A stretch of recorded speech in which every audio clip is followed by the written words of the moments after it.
Oiê, tudo certo contigo? Então agora a gente vai começar o módulo de sequência de Química Orgânica. A nossa primeira aula vai ser basicamente uma introdução à química orgânica. E a primeira pergunta que a gente faz, onde está a química orgânica? A gente ouve falar muito dessa área da química, mas será que a gente sabe realmente onde ela está no nosso dia a dia?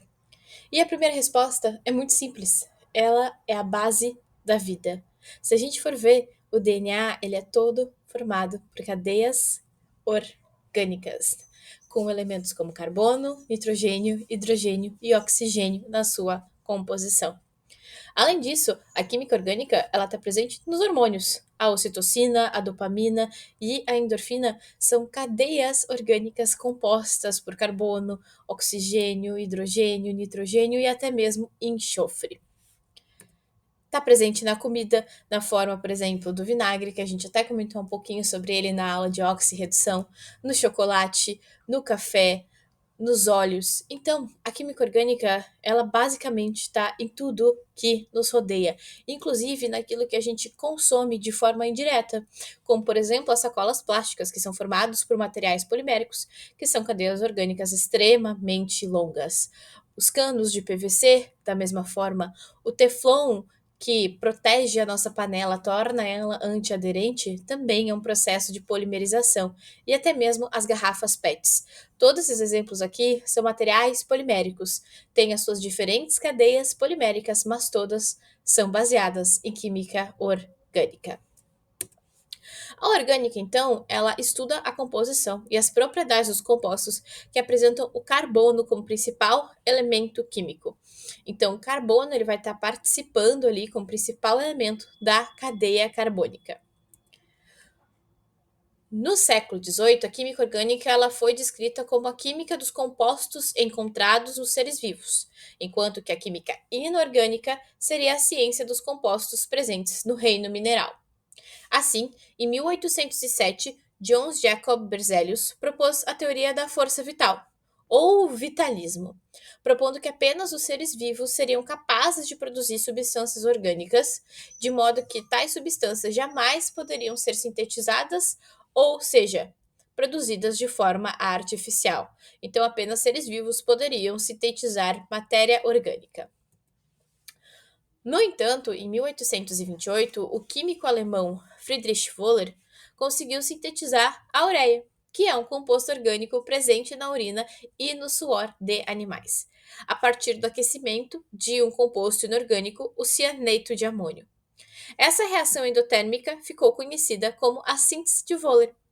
Ao realizar tal reação, não era o intuito de Wöhler produzir a ureia. O que ele queria realmente era produzir cianato de amônio, utilizando para isso o cianato de chumbo e o hidróxido de amônia. E calor, que é a seguinte reação que ele queria ter encontrado, mas de fato o que ele encontrou foi ureia.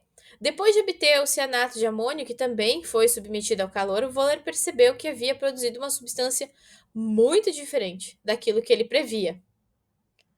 E, ao analisá-la, ele descobriu que se tratava de ureia, igual àquela isolada da urina anteriormente. Ou seja, o Wöhler foi o primeiro cientista a produzir de forma artificial um composto orgânico.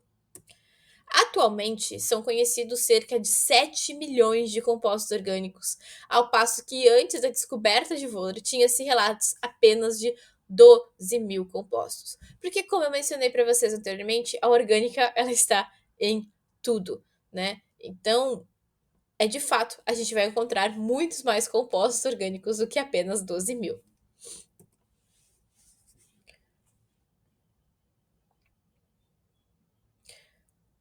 Wöhler, então, foi quem iniciou tudo, e ele é considerado o homem que derrubou o muro entre o mundo vivo e o mundo inorgânico, porque a partir dele começou-se a pensar da forma de produzir outros compostos orgânicos de forma artificial.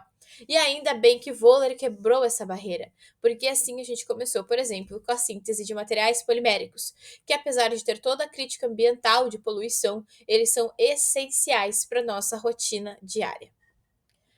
O principal ponto da química orgânica é o carbono, como a gente já mencionou alguns slides atrás. Então agora a gente vai falar em especial sobre este carinha aqui.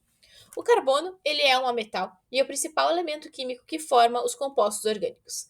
Ele tem um número atômico igual a 6 e apresenta 4 elétrons na camada de valência. Essa informação aqui é crucial, porque dessa forma, com 4 elétrons na camada de valência, ele consegue fazer 4 ligações covalentes para completar o seu octeto. O carbono, ele é classificado de acordo com a posição que ele ocupa na cadeia carbônica. Ou seja, ele pode ser primário, quando ligado apenas a um outro carbono, secundário, quando ligado a outros 2 carbonos, terciários, quando ligado a 3 carbonos, e quaternário, quando ligado a 4 carbonos. O carbono, ele consegue fazer essas 4 ligações com outros 4 carbonos ou 4 elementos químicos devido à sua hibridização. O carbono, ele consegue fazer 4 ligações covalentes, então ele compartilha 4 elétrons com outros 4 elementos químicos. O estado fundamental dele é como está demonstrado ali no slide para vocês, na primeira linha. Mas o carbono, ele se faz de uma hibridização e vai para o estado excitado, que um elétron do subnível 2s passa para o subnível 2pz. E dessa forma, ele consegue fazer o quê? 4 ligações covalentes. Nos estados excitados sp3, sp2 e sp. O estado sp3 ele ocorre quando o carbono faz apenas ligações simples. O estado sp2 é quando o carbono faz uma ligação dupla e 2 ligações simples. E quando o carbono faz uma ligação tripla, e uma simples ou 2 duplas, nós estamos falando sobre o estado sp. O conhecimento desses estados ele é realmente muito importante para a gente conhecer um pouco mais sobre a geometria molecular que cada molécula orgânica vai apresentar. Então, por exemplo, quando o carbono faz apenas ligações simples, nós podemos falar do metano, que é o CH4. O carbono está fazendo ligações simples com 4 hidrogênios. Esta molécula tem uma geometria tetraédrica. Quando o carbono faz uma ligação dupla e 2 ligações simples, como é o caso mostrado ali no slide do CH2O, ele tem uma geometria trigonal plana. Quando ele faz uma ligação tripla e uma ligação simples, nós estamos falando de um carbono que tem uma molécula de carbono que tem uma geometria linear. E quando esse carbono faz 2 ligações duplas, nós estamos falando de um carbono também com a hibridização sp, que também tem a geometria linear. Isso aqui é extremamente importante para a gente começar a conhecer um pouquinho mais de como as moléculas orgânicas elas se comportam de forma espacial. É comum, pelo menos ver em provas de vestibular, isso aqui cair como uma alternativa, por exemplo, de alguma questão relacionando cadeias carbônicas mais simples. Agora vamos falar então sobre as cadeias carbônicas, né? O carbono, ele consegue se ligar a ele mesmo de forma a formar ou cadeias curtas ou cadeias muito longas, como é o caso da polimerização. E as cadeias, elas vão ter determinadas classificações. A primeira delas que a gente traz aqui são as cadeias abertas, fechadas ou mistas. As cadeias carbônicas abertas, acíclicas ou alifáticas são aquelas que possuem 2 ou mais extremidades livres, ou seja, é aquela cadeia comum que a gente vê. As cadeias carbônicas fechadas, cíclicas ou acíclicas, são as que não há extremidade livre. Normalmente a gente vai ver o nome delas como ciclohexano ou até mesmo o exemplo mais comum, o benzeno, né, que é o C6H6, ele é uma cadeia fechada. E também existem as cadeias mistas, que são aquelas que possuem uma porção com extremidade livre e outra porção fechada. Outra classificação importante é se elas são homogêneas ou heterogêneas, saturadas ou insaturadas. Uma cadeia carbônica homogênea é aquela que apresenta apenas átomos de carbono e hidrogênio. Já uma cadeia carbônica heterogênea, ela vai apresentar um heteroátomo. O que é esse heteroátomo? São átomos ou de oxigênio, ou nitrogênio, ou enxofre, que participam da cadeia carbônica principal. E a gente também tem a classificação entre as cadeias carbônicas saturadas e insaturadas. As cadeias carbônicas saturadas são aquelas que apresentam apenas ligações simples entre si. Já as cadeias carbônicas insaturadas são aquelas que apresentam alguma ligação dupla ou tripla entre os átomos de carbono. Então, aqui a gente já sabe, uma cadeia saturada, ela só vai apresentar ligação simples. Aqui eu vou estar sempre falando da hibridação sp3. Enquanto que as cadeias carbônicas insaturadas, quando começa a aparecer em uma ligação dupla, eu estou falando de sp2, quando duas ligações duplas SP e uma ligação tripla também é SP. Então percebam que a classificação da cadeia já é o suficiente também para nos auxiliar a determinar a geometria molecular daquele carbono.